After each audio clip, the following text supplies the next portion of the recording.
Hey, so I wanted to talk about the my recent blog post on immunosenescence. You can find it in the description of the video. So the idea of this video is to explain how this post came to be and what process did I follow to get to it. Of course, I didn't know much about this topic until when I finished this post. And I guess if you read the post, my impression is that it probably covers a lot of advanced stuff within this field, like things you wouldn't necessarily find in textbooks, um, even things that you don't find in most reviews. That the found is more of taking the best of many places and putting it in one place. So how do you go from not knowing much to knowing some amount of about the field?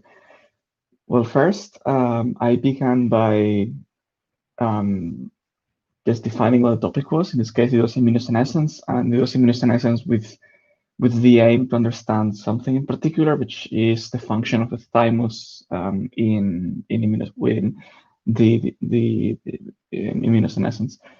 The, the reason for this is that there was a study from Greg Fay that used growth hormone and other things to regulate the thymus and found an improvement in immune function. So they also think, okay, well, I wrote a previous article first about epigenetic clocks because he also used one of those to get an idea of, okay, how much should we trust this finding?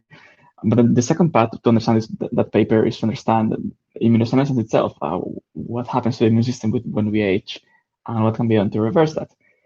And so, coming from that paper, my initial prior was that the thymus was going to be a key player. That it's the thymus is a big thing because at this mechanistically, if we look at the cells in the immune system, they are created, they navigate around, but then they're replaced. So it would seem like damage accumulation in the cells shouldn't play a big role because they have such a high turnover. But instead, the thymus involutes in a programmed way with age. So it's not that it's damaged; that it's meant to involute in that way. And so maybe the thinking is that if you bring the thymus back, then maybe that has an effect in regulating the immune system somehow, besides generating more like naive T cells and stuff. And maybe that is it. That is the thing that fixes the whole thing. That in the end wasn't completely true. There are more factors in play, and the thymus maybe was a bit overrated compared to what I thought. But well, so initially that's what it is. So initially I went and searched for the usual like immunosenescence review on Google Scholar. You get a bunch of reviews from doing that, and then yeah, I was adding them to a list, the ones that I thought interesting, a list in my Google Doc. And then I went, okay, and then I followed the citations for those, and then I kept adding something that sounded interesting. I also specifically went to reviews about thymus involution, therapies for immunosenescence, and stuff like that. That led to maybe 30 papers or something like that. Okay, so that's just collecting papers. It's like we are reading them. It's like putting them in there. But then after that, I then went and began actually reading the papers. So I got like one of them from the list. Then and I have this Notion spreadsheet, and then I just put the title in there, and then I just read the paper. Then without taking any specific notes about the paper as such, exactly what I should learn. Because the reason is that when you're approaching a new topic, how do you know what's going to be relevant? Like you're reading about like there are all these hundreds of enzymes at play and all these systems and stuff. And do you really want to learn all of that? Maybe it's not really relevant. Maybe it is. Who knows? So initially, taking notes doesn't really make much sense to me. So what I did is to copy a bunch of paragraphs that I thought were going to be relevant from the paper, so that then I could search the papers later. So, for example, if I wanted to write a section of the thymus, I could search thymus in Notion, and then that would give me papers that say something on the thymus. Yeah. So I added all these papers in there, and as I was reading the papers, I was also being intrigued by some things that were in there. So, for example, a paper might say, like, oh, we think this is true because this experiment. And it's like, oh, this experiment sounds intriguing or weird or something. So then I go into that paper and see what happened with it. And then I said, okay, this experiment that so the review maybe cited one experiment, and maybe the review is from 4 years ago. So then the question is, okay, has this experiment been replicated, or do we have more experience for this kind of things? Do we have reviews that cover more of the experiment? So then I find the citations for that paper, and then that's basically a race between how many papers I'm reading per day and how many papers I'm adding to the original list. So I spent some time doing that. Well, I was just like reading a paper, adding it to the Notion thing, and then oh, that paper opens like four more papers I should read. That kept going for a while until it more or less stabilized. I said, okay, more or less, I think I know where this is going. And at that point, I think I had more or less a picture, although in that case, it was an incomplete picture of the whole thing. So then I just sat down and then wrote a first draft of the post without looking at anything, at any paper, just like a structure based on what I remember from reading all those papers. Of course, it lacked a lot of detail, and it still missed some other stuff. But the idea was to see what I remembered from the first lecture reading, and just to get a structure there. Because if I just take a paper and begin just like summarizing it in the review, it's going to be kind of disconnected. So instead, I thought that the best would be to have sections already defined up front, and then just read one paper and take the different bits. So if the paper talks about the thymus, then go to the thymus section, put it in there. And if the paper talks about therapies, go to the therapy section, and then potentially citing the same paper in many places. That worked, but also as I was writing all this down, each section aims to be some kind of uh, coherent story about what's going on in that area. But once you write it down, you find out that actually those reviews contradicted each other more than I thought, and so I end up having to say, well, let's try to solve some of these contradictions. So then you go into reading even more papers to see exactly what is going on.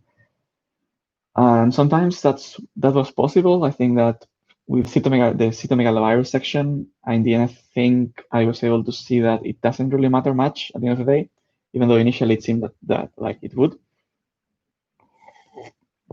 Um, and then probably at some point during the last week, something that I hadn't realized, which it took me a while, and then is that which it's weird because in many papers we're talking about this being the fact that communication between the components of the immune system matter, but it didn't click until then that actually this may explain various things because you have all these weird findings where you take, for example, let's take the idea that hematopoietic stem cells are in some way impaired or broken. Some papers were saying no, they're fine. You take the ones from old people and put them in young patients or mice, and then they are fine. They work. But others were saying no, actually, you take these ones, they don't. So in that case, one solution is well, maybe if you are sufficiently old, and then yes, they have problems. But if not, then it's mostly not the cell's fault; it's the microenvironment's fault. And likewise, the same thing seems to be true for some kinds of T cells that supposedly have reduced like cytotoxicity and other things in the old. But if you put them in a young environment, then they seem to be fine, which is strange. However, this fits with my initial intuition, right? That um, it shouldn't be that the cells themselves have issues because the cells have a high turnover. The new ones are being made all the time. Um, with the exception perhaps of naive T cells, because those ones come from thymus, so they come from pre-existing naive cells that just expand and replicate.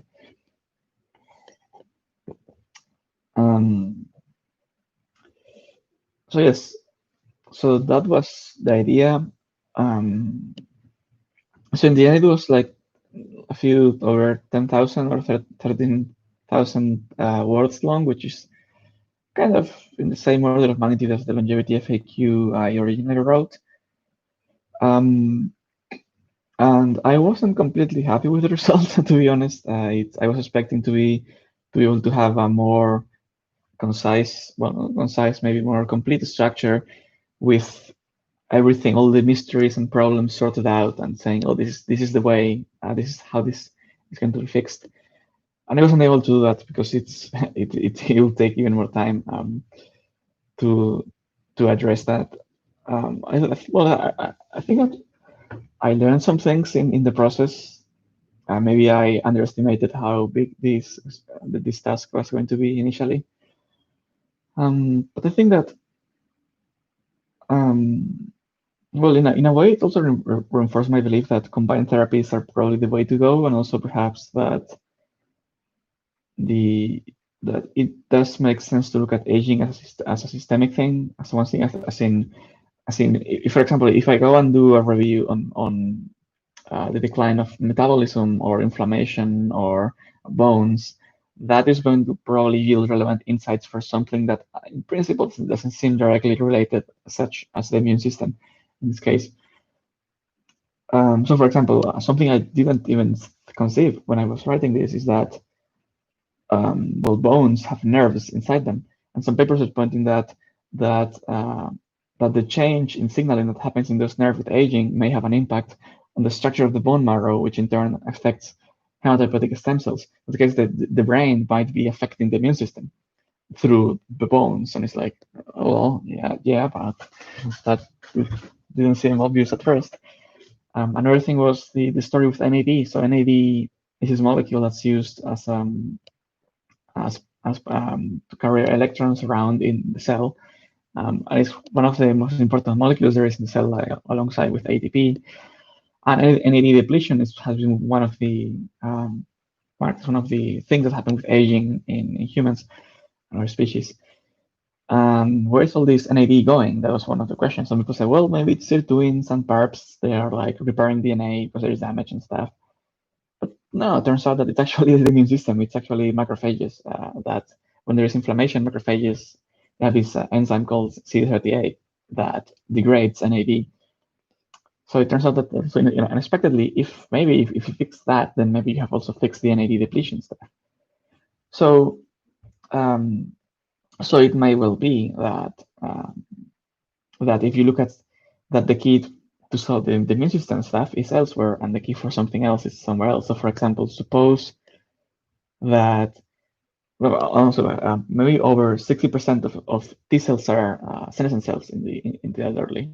Okay, so suppose you give someone senolytics to clear out those senescent cells, and you regrow the thymus, so that the thymus, maybe those can be replaced, and also you do something about these macrophages that are or maybe something else, systemic inflammation. Maybe you have to look at the gut, at the intestine to make sure bacteria are not leaking into the body, to fix that potential source of inflammation.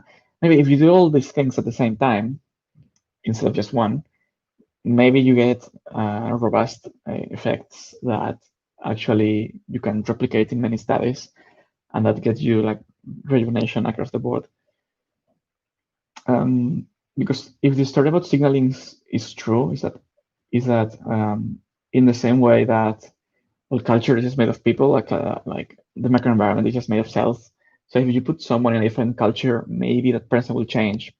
Not the culture itself, but maybe you need to replace like half the population with, like in this case, new cells, or rejuvenate a lot of cells until the microenvironment or most cells become like those in young people. So then all these cells are telling the other cells, hey, we are kind of young now, like you old cells, you should rejuvenate yourself.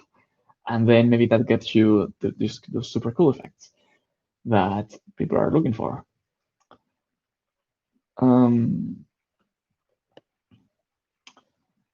some other things I found. So some people in aging, most famously Aubrey de Grey, among others, they focus aging on damage, on the accumulation of damage.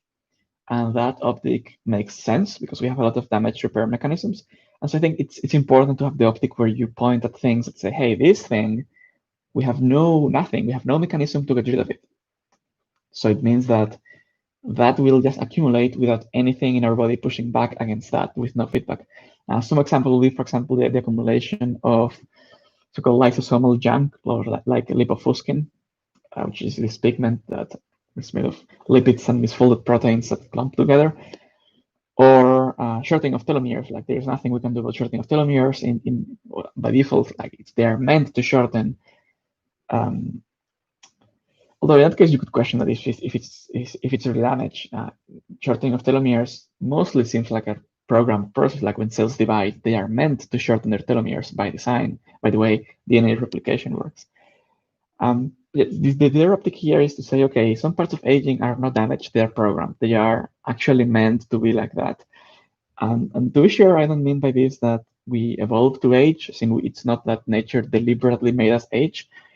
It's more like an interesting pleiotropy story where some things that maybe are useful for young people, they are not so useful for older people, or maybe things that are energetically expensive and they're just switched off with age. So the thymus is one such example, but there seem to be others. There are papers talking about the involution of the adrenal glands, which secrete DHEA, which is one of the things that was in Greg Fei's cocktail for rejuvenation, which apparently on its own does nothing, but maybe combined with other things it does. So I think probably an interesting approach for the whole aging thing to say, okay, what is the entire category of things that accumulate with age without being able to clear them out? So since the Sense Foundation already has done some of this work, but then we also need to map the other part, which is to say, okay, what in our bodies in a programmed way involutes or changes, as I said, like the thymus or the adrenal glands. This in that case, it may seem like aging, the aging process, or maybe we are, let's say, in terms of dynamical systems, we are born, let's say, with one amount of something, and then just like declines over time without replacement, and that. And if that's true, then maybe if you just take whatever that was, hormone or whatever, just put it back again at its original level by regrowing the organ involved, then maybe you get some rejuvenation effects. Or maybe you get cancer.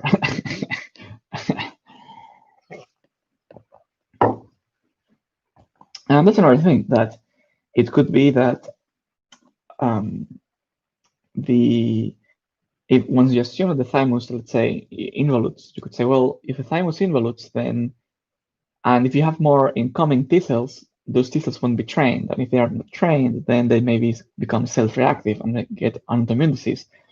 So then maybe it makes sense to reduce T cell output, which happens in the bone marrow.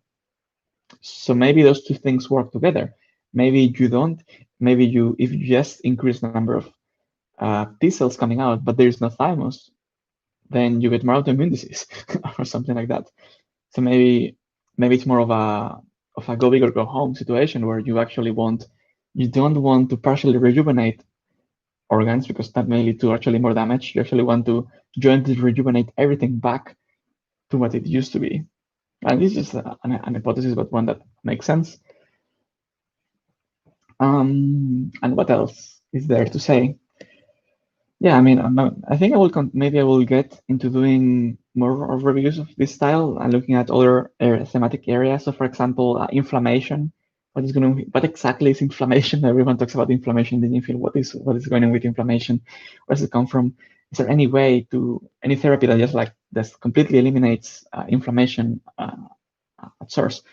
Just like it's the cytokines involved, but actually the root causes of that. Another one, of course, is senescent cells. What's going on with them? In this review, I mentioned some facts that, well, senescent cells are unequally distributed in different parts of the body. And it's also a matter of saying, well, senescent cells, where do they exactly come from? Because in principle, a lot of cells don't replicate. They just stay there, and when they die, they're replaced by some cell that will eventually come from stem cells. Except for, let's say, cells in the skin or some macrophages or cells in the immune system, that like T cells that can actually replicate by clone expansion. So what's going on with senescent cells? Also in this immune system review, I found that the reason for the NAD depletion that's done by macrophages is that senescent cells generate inflammation that affects the macrophages. So if you remove the senescent cells, you are, besides removing the SASP and these secretions from the senescent cells, you are also improving the NAD availability. So is senescent cell removal really leading to health through more NAD or through something else or through reduced inflammation? So if you as in if you take mice and you either improve their NAD availability by just giving them more NAD or remove senescent cells or both or something, what are the differences in there? Those are some more topics to look into. Yeah, and I guess over the next days I will be looking into the review I wrote and the review mistakes that people will notice, and then I will be fixing them as they arise. So yeah, thank you for listening.